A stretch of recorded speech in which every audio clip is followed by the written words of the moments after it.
Primero, muchas gracias por la invitación. Yo creo que es importante siempre compartir este tipo de actividades de capacitación, sobre todo para nuestros hermanos, colegas que van a hacer algunas actividades en zonas donde la necesidad de hacer eh, actividades de salud es muy importante y tener conocimientos para hacer lo mejor posible para que la intervención que se desarrolle con cada una de nuestros compatriotas sea de lo mejor posible, ¿no?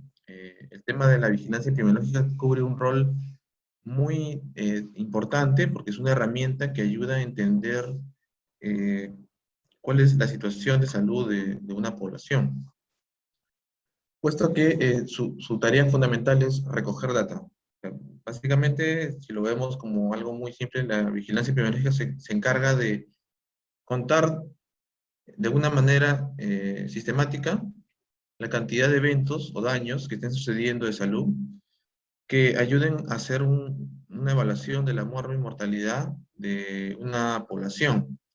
Y además tiene un enfoque a enfermedades que son de alguna manera específicas o de trascendencia en la salud pública por el antecedente de que algunas de estas enfermedades puedan tener un desarrollo que pueda complicar el contexto de la salubridad de esa población, ¿no?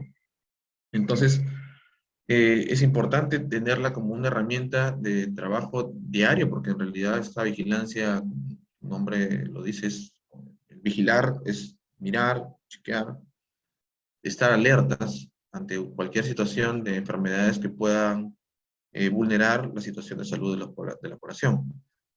Cosa que estamos viviendo actualmente en el tema de COVID, que es una de estas vigilancias que se está ahora enfatizando a desarrollarlas y de alguna manera mirar cómo se está comportando esta enfermedad y donde podemos mirar de las diferentes olas.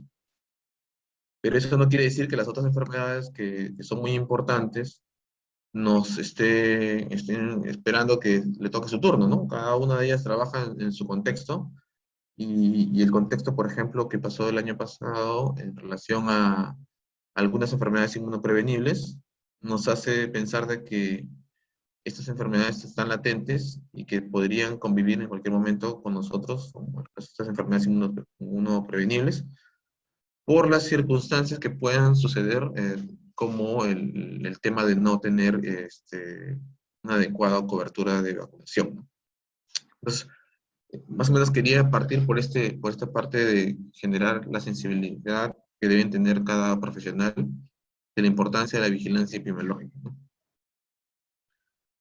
Entonces, he hablado de daño, ¿no? ¿Un daño qué cosa es? Un daño para la salud se refiere, bueno, a todos los que puedan afectar la parte del bienestar de la persona. No necesariamente en algunos casos se reconocen solamente las enfermedades, ¿no? Hay que pensar también algunas circunstancias que puedan estar relacionadas a ámbitos, aspectos sociales, o en algunos casos no solamente enfermedades desde el punto de vista físico, sino también pueden hacerse vigilancia de aspectos de vigilancia, por ejemplo, de salud mental, de algunas circunstancias que puedan ayudarnos a entender qué está pasando en una sociedad, ¿no? Entonces, quizás ya existen normativas que vamos a ir viendo más adelante que definen qué cosa debemos vigilar, ¿no? Pero en el contexto que ustedes puedan ir teniendo dentro de su actividad, podrían proponer también algunas enfermedades que desde su perspectiva pueden ver que es necesario vigilar para ver cómo se comportan.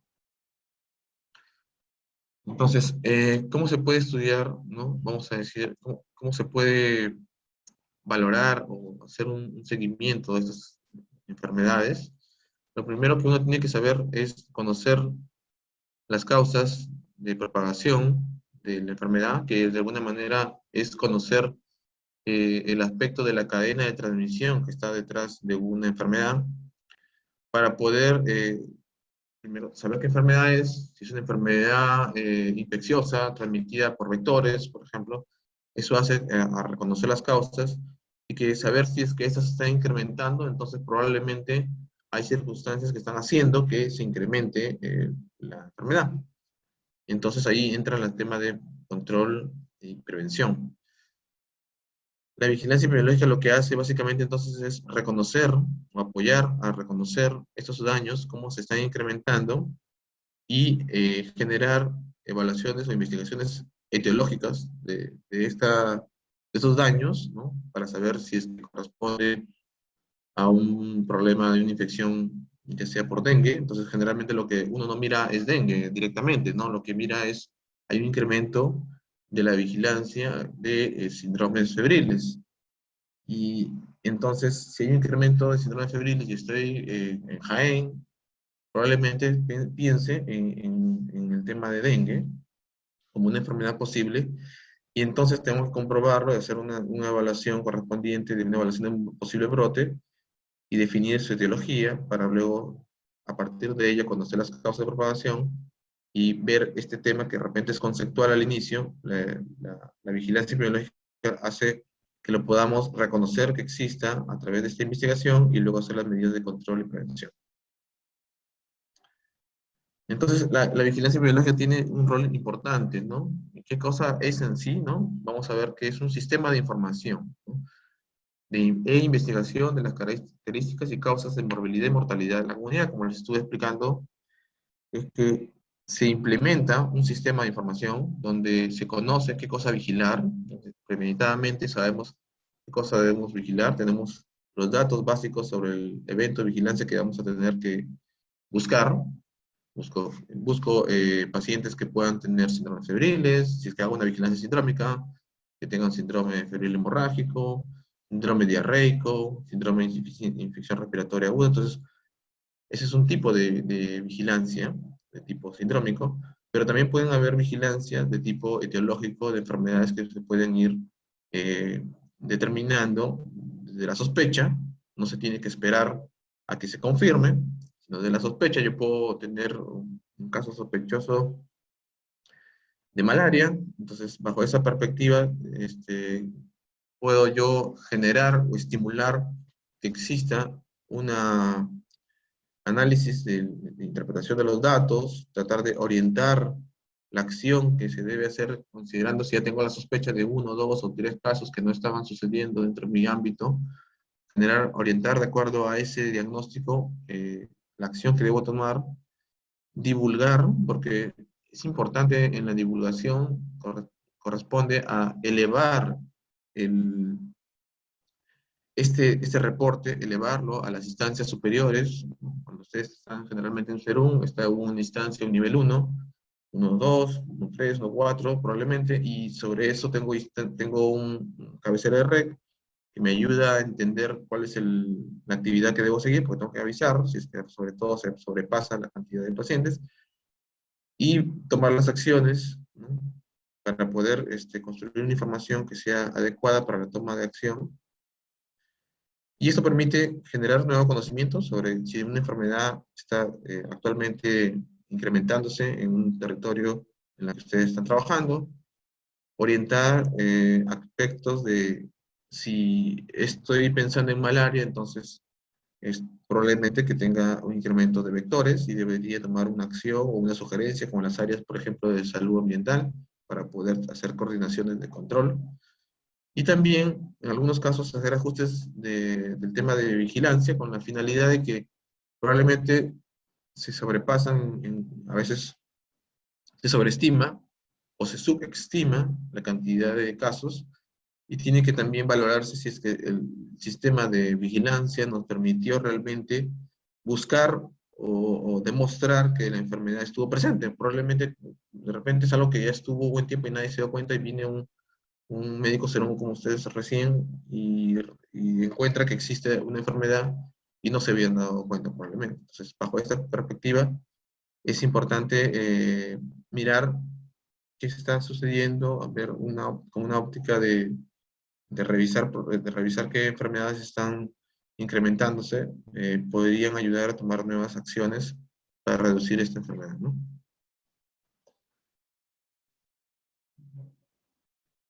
Vamos al siguiente. ¿Cuál es la utilidad entonces de la vigilancia epidemiológica? Entonces, estamos viendo la parte conceptual que siempre me gusta primero presentar porque se tiene que sensibilizar al personal de la herramienta y del uso que deben tener y sobre todo para qué utilizarlo. Entonces, es importante la utilidad porque ayuda a valorar la distribución en tiempo, espacio y persona.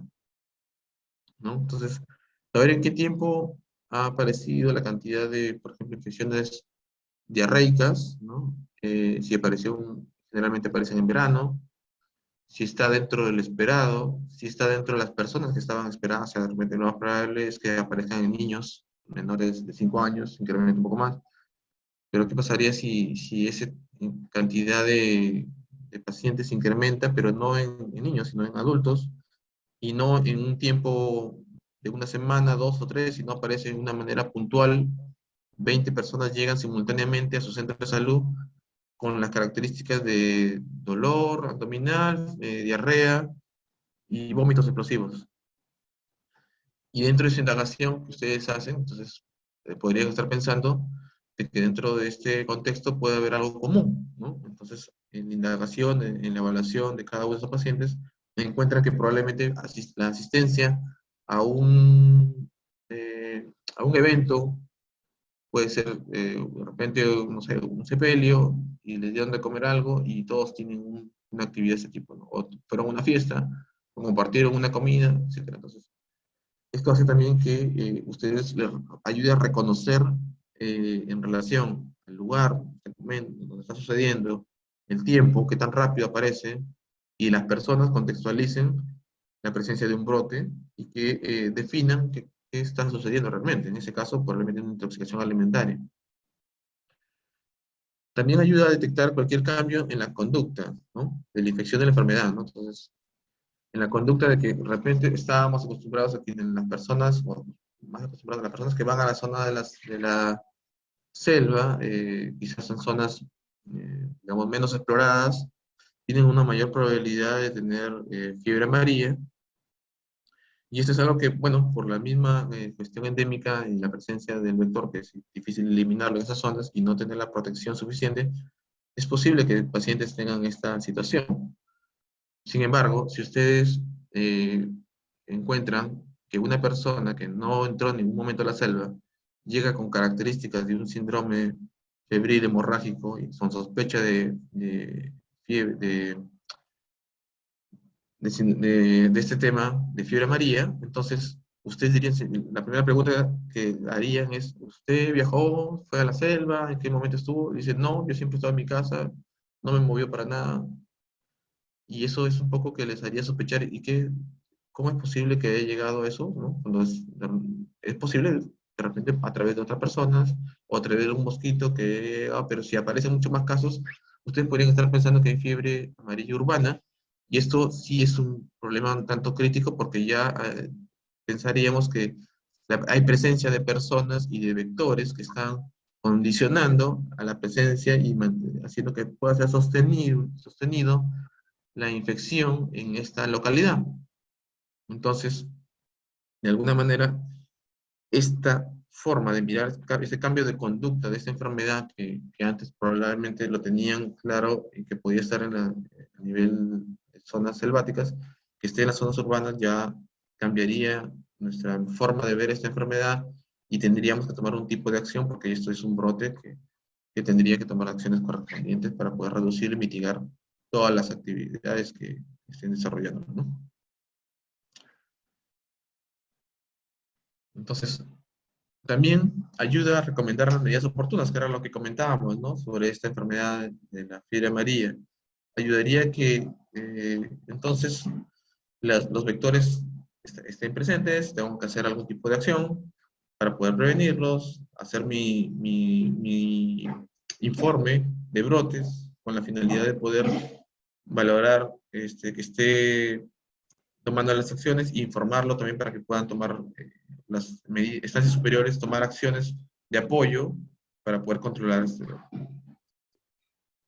Sirve para evaluar oportunamente también las acciones preventivas, ¿no? Entonces, una vez que yo implemento, digo, ya, ok, estamos en un brote de fiebre amarilla, probable en zona urbana, donde tengo 10 casos y están limitados en esta zona, y que mi primera acción que voy a tomar es probablemente ir a evaluar los casos, a tomar asistencia a los casos en los hospitales, ponerlos en lugares que eviten que los zancudos puedan picarlos, porque sabemos que a partir de ellos puedan de alguna manera hacer cadena de transmisión con otros zancudos, otros vectores que los puedan picar. Una vez controlo los casos, también evalúo la zona, veo que tengo incremento de AEDES, veo que no hay un adecuado manejo de recipientes y de zona de este tipo que puedan generar criaderos de zancudos. Elimino ello. Mi siguiente paso es que tengo que evaluar la aparición de casos y me va a servir para eso la vigilancia epidemiológica si es que las acciones que esté tomando están haciendo que reduzcan la cantidad de casos. Y tengo que mirarlo en el tiempo que esto suceda así. Entonces, para eso también me sirve la vigilancia epidemiológica. Hay diferentes tipos de vigilancia epidemiológica, ¿no? Y eso también lo deben tener claro, ¿no? Hay una vigilancia que le llamamos pasiva y vamos a ver otra que es la activa. La vigilancia pasiva básicamente es recoger información que llega a los servicios de salud. Entonces, pero sentadito, yo estoy en mi puesto de salud y van llegando casos de enfermedades diarreicas, aparece un caso, lo vamos anotando como una vigilancia sindrómica colectiva y aparecen así dos, tres, y todas las semanas van reportando casos y yo voy viendo mi registro, hago mi registro, mi NotiWeb, que es un registro que tiene, o manualmente hago mi registro que tengo mis documentos y espero simplemente que lleguen la cantidad de casos y puedo ir viendo si es que hay un incremento o no en función a la cantidad de casos que va llegando. Es eficaz, puede ser, y barata, eficaz en relación a que si no hay otro centro de salud que esté compitiendo, o no hay, o es una enfermedad en la que los pacientes de repente se automedican y no llegan al centro de salud. Entonces, si sucede eso, que de repente es una enfermedad donde los pacientes se automedican, no llegan al centro de salud, no pueden ver todo el panorama de lo que está sucediendo. Entonces, ahí sería una limitación, la vigilancia pasiva. Y nos haría pensar que todo está pasando, todo está bien, porque de repente mantenemos una cantidad de casos que se eleva un poquito, pero no termina de ser un brote. A diferencia de la vigilancia activa, donde al encontrar una sospecha, la vigilancia pasiva, o existe vigilancia de rumores, que alguien comienza a hablar de que existe, por ejemplo, un proceso de una posible infección diarreica, o alguien le comenta que alguien está con problemas estomacales en tal comunidad, pero ustedes no lo ven, entonces lo que tienen que desarrollar es una vigilancia activa, y es ir a la comunidad misma a recoger los hechos y hacer encuestas sistemáticas o especializadas que ayuden a buscar casos para definir si está en un brote o no. Entonces, dentro de esta vigilancia existen diferentes escalones, ¿no? Digamos, uno puede ser la vigilancia tan específica de esperar de repente que tenga yo un examen de laboratorio que me defina qué es dengue para yo poder decir que tengo casos de dengue. Es un tipo de vigilancia que sería recontrapasiva, muy específica, pero un poco sencilla.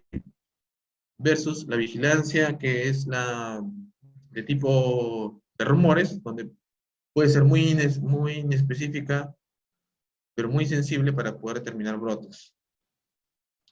Pero no voy a estar jugando entre esos dos, puedo hacer una intermedia, vigilancia sindrómica, ¿no? Donde ya uno puede valorar la cantidad de casos que pueden ser agrupados bajo signos y síntomas. Y a partir de ahí defino si hago mi actividad de vigilancia pasiva, de esperar casos, o vigilancia activa, de ir a buscar casos para poder reducir o poder atacar y ver cómo respondo ante este tipo de atención, ¿no? Bueno, si es de alto costo, ¿no? Pero es exhaustiva, exacta y reconoce un poco más de lo que está sucediendo en esta comunidad. También hay una vigilancia especializada, ¿no? Que ya considerando el contexto de cada una de las comunidades, pueden tener de forma específica una vigilancia de una enfermedad, donde comiencen a mirar el contexto. Actualmente, por ejemplo, el COVID lo estamos desarrollando como una vigilancia especializada, con la finalidad de ver cómo se está conformando, porque todos a nivel nacional estamos haciendo lo mismo, mirando cómo se mueve nuestra enfermedad en nuestro contexto. Porque a partir de ahí podemos definir si si terminamos en el caso que tuvimos la experiencia en la primera ola, la segunda ola, y ahora estamos atentos a seguir haciendo actividades de prevención, pero a la vez mirando en qué momento en algunas ciudades de repente ya cayó demasiado, pero probablemente aparezcan casos y tengamos que esperar la tercera ola. Y la idea es que esta tercera ola sea con menos fuerza, sea con menos punta, digamos, o menos punta de esta ola que nos ayude a poder controlarla mejor. Porque la experiencia que hemos ido pasando tiene que ayudarnos a poder mitigar o también a tomar acciones mucho más adecuadas. Entonces, se realizan, como les dije, a través de campañas, programas, eliminación, erradicación, y podría ser vigilancia, como les decía, parálisis flácida aguda o de COVID, ¿no? ¿Cuántos tipos de vigilancia epidemiológica hay? Bueno, vamos a ver un poco sobre ese tema. En relación a la vigilancia, tenemos esos tres tipos de vigilancia, ¿no? Por un lado, vimos el tipo de forma de acción a tomar los datos, a recoger los datos. Los recojo a través de la vigilancia pasiva esperando o activa yendo a buscar o especializada si es que yo defino una enfermedad. Pero por otro lado, en relación al tipo de captura del dato, qué tipo de dato voy a capturar, o puedo hacerlo a través de una vigilancia sindrómica, ¿no? Como ya les comentaba, trata de unir signos y síntomas que ayuden a entender qué enfermedades están detrás de esos síndromes. La vigilancia basada en definiciones de caso, que es algo que nos ayuda a entender cómo, cómo está definido un caso, ¿no? Es decir, que tiene, al inicio de la pandemia, recordarán, hablábamos de un paciente que tenía en marzo, estamos hablando más o menos en marzo del 2020, para pensar en COVID, es un paciente que tenía la siguiente definición de caso, ¿no? Que era un paciente con fiebre, con problemas respiratorios y que provenga de una zona que ha tenido eh, presencia de COVID, ¿no? Estamos hablando, en esos momentos hablábamos si venía de España, de Italia o de China y hablábamos de una definición de caso. Pero esa definición de caso tiende a ir variando en función a la situación y el contexto epidemiológico, ¿no? Entonces, como ustedes pueden ir viendo, han ido apareciendo diferentes definiciones de caso, tanto que a la actual, básicamente es todo paciente que tiene infección respiratoria, tiene sospecha de COVID actualmente, ¿no? Porque sabemos que este virus está está permanentemente todavía en nuestra sociedad. Y podemos hacer una vigilancia etiológica centinela, que es cuando uno quisiera buscar, de alguna manera, buscar gérmenes o etiologías o eh, variantes que nos ayuden a entender cómo se está comportando este germen, ¿no? Entonces, en el caso del COVID, ustedes saben, de repente no es tan masivo como se hace en otros países. Hay una vigilancia genómica para evaluar las variantes. La idea es que en diferentes hospitales se pueda capturar pacientes que tengan unas características determinadas y que en ellos puedan hacerle la evaluación genómica y en esa evaluación genómica definir la etiología mucho más puntual de esta variante, ¿no? Por ejemplo, ¿no? También la vigilancia etiológica centinela se utiliza, por ejemplo, antes del COVID, y bueno, todavía se está utilizando, pero para el tema de influenza, si uno quiere hacer la vacuna de influenza que voy a hacer para la temporada, tengo que hacerla para aquellos, digamos, serotipos que estén relacionados o que hayan estado con más prevalencia dentro de la región, ¿no? Entonces, con la finalidad de que sean los que vayan a ayudar a prevenir este tipo de infección, ¿no? Entonces, eso es un poco lo que apoya la vigilancia etiológica. Entonces, tenemos tres tipos de vigilancia que se realiza: sindrómica, evalúa básicamente signos y síntomas. Están el síndrome febril hemorrágico, síndrome diarreico, síndrome de infección respiratoria aguda. Básicamente son bastantes, digamos, inespecíficos o poco específicos, pero bastante sensibles.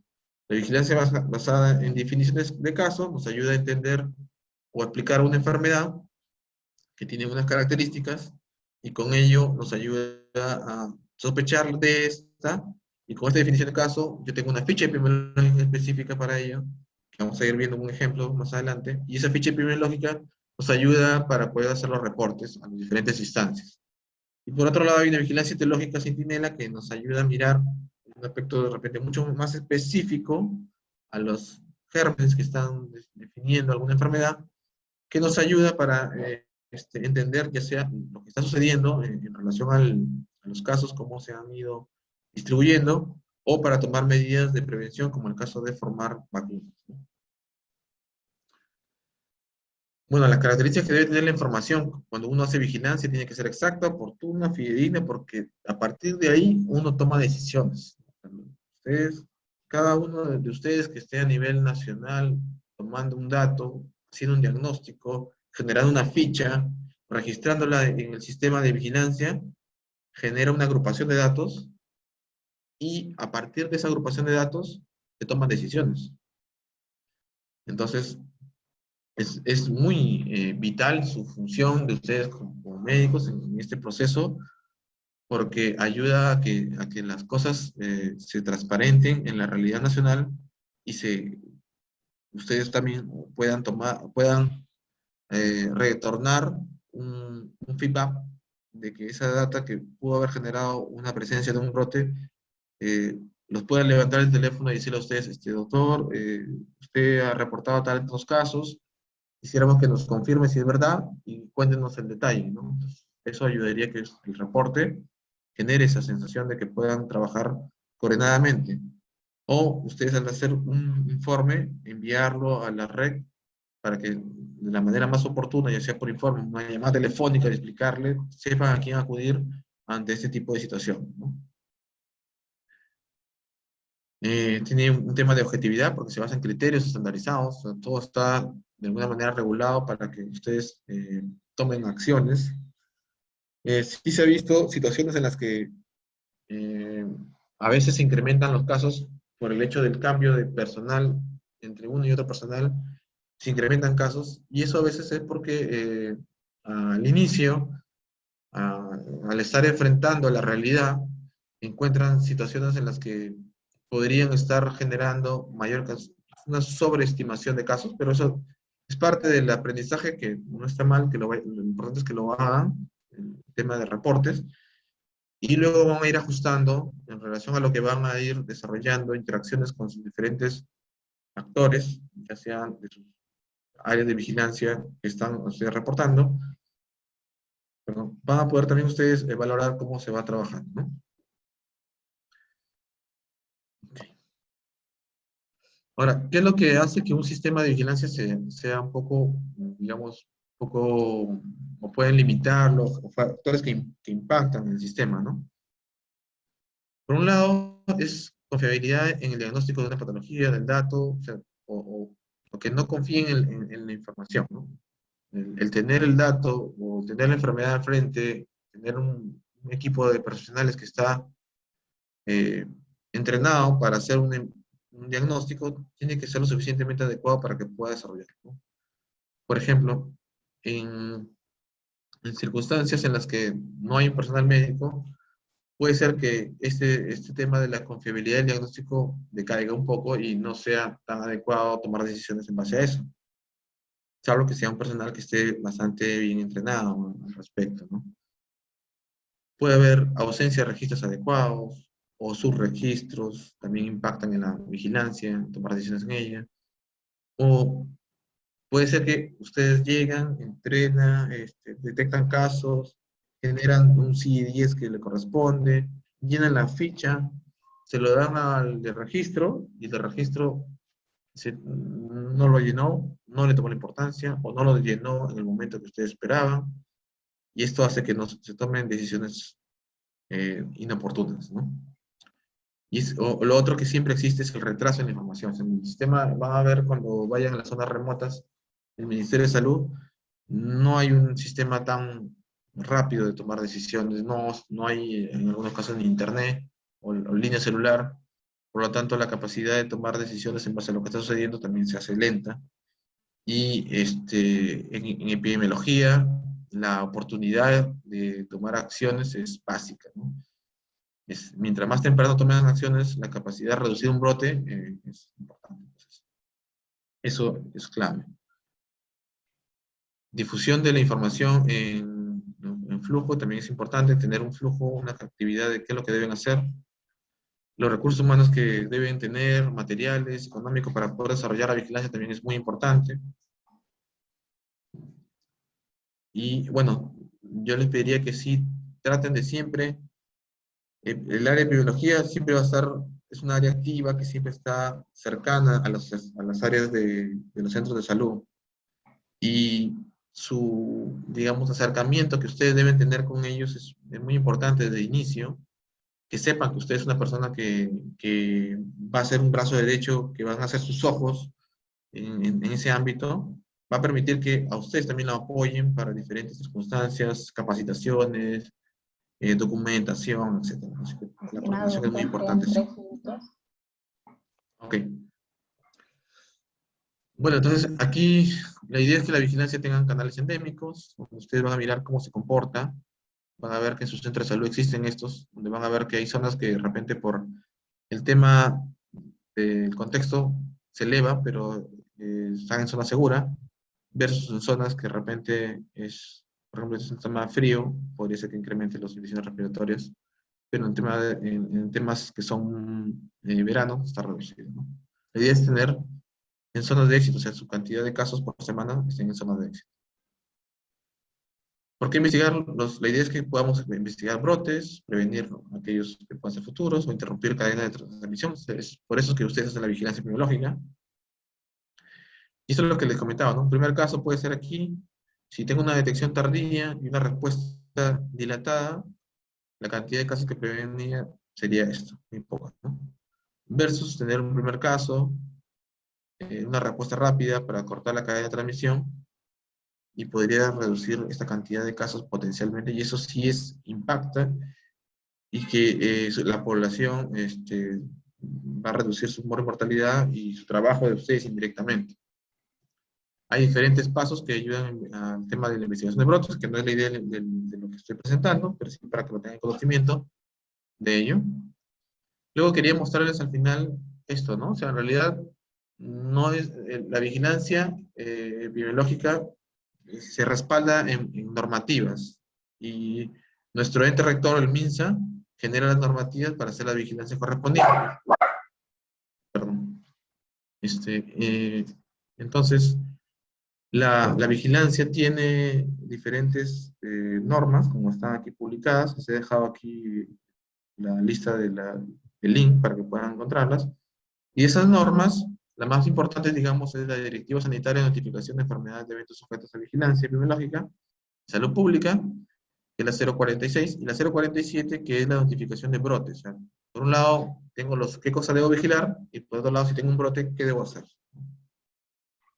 Hay una lista grande de estas enfermedades que te define con sí y 10 qué es lo que debo yo marcar en cada una de mis atenciones médicas que ustedes van a ir teniendo, tanto como sospecha, no necesariamente tienes que esperar confirmarlo, sospecha, y hacer una notificación de tipo individual, que quiere decir que es una ficha específica para esta enfermedad, o de tipo notificación individual, perdón, colectiva, que es semanal, pero colectiva, que son, por ejemplo, aquí consolidada, que son las infecciones respiratorias, y que son semanales.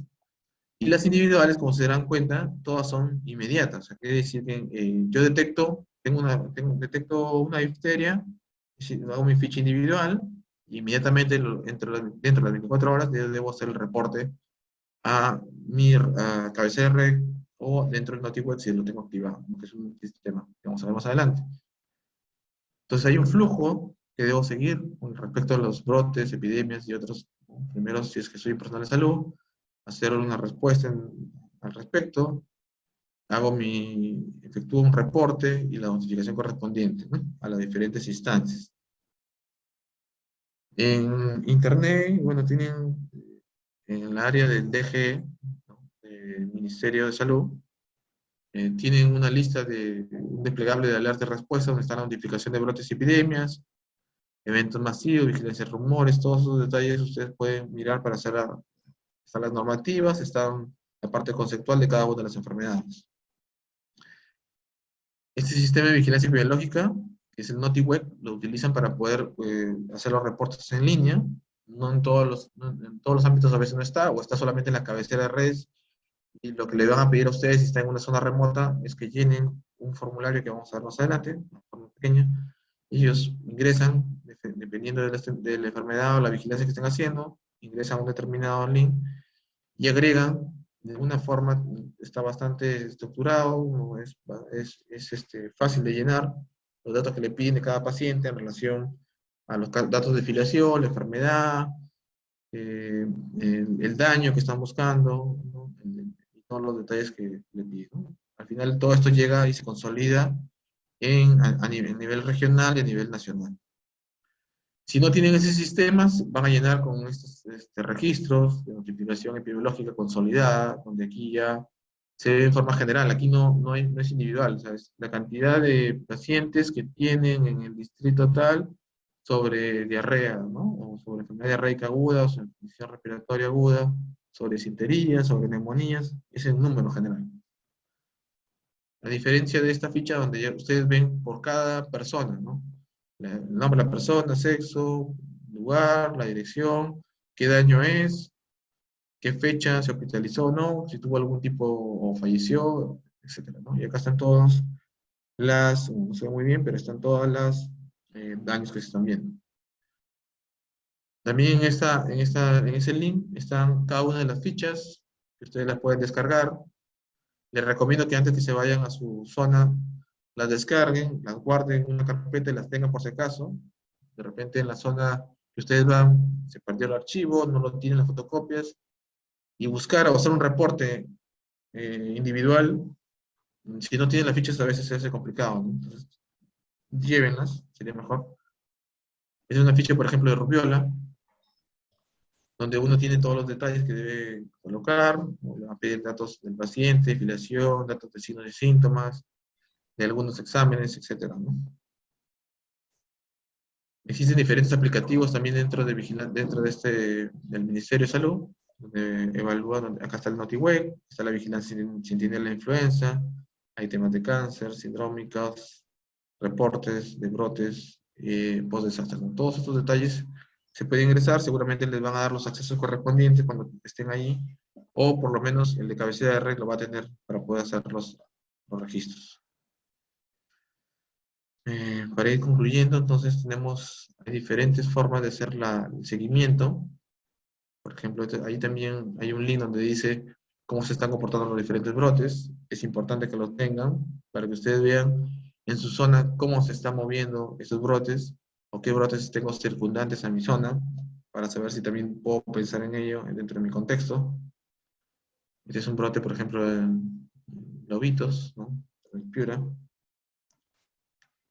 También hay data de eventos sanitarios internacionales, también revisen, ¿no? Dentro de lo que está la norma y los documentos del CDC y del MINSA, le ayuda a mirar qué está pasando a nivel internacional, porque algunas cosas que pueden pasar a nivel internacional pueden suceder con nosotros también, ¿no?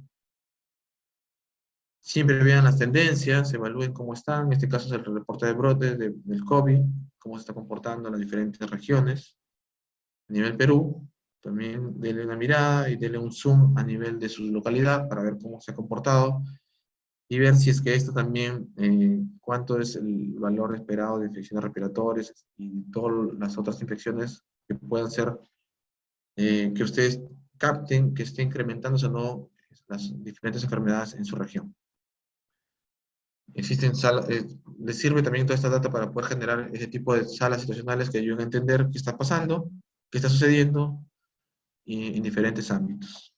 Y bueno, para concluir entonces, la vigilancia epidemiológica es información en general para la acción. O sea, todo lo que ustedes generen, registren, hagan, es importante para generar acciones y entonces se depende mucho del trabajo de todos ustedes para que Perú, digamos, tome decisiones, o a nivel regional, tomar decisiones, o a nivel distrital, tome decisiones, o desde su parte muy local, tome decisiones a favor de la población. Bueno, eso es lo que quería mostrarles. Muchas gracias.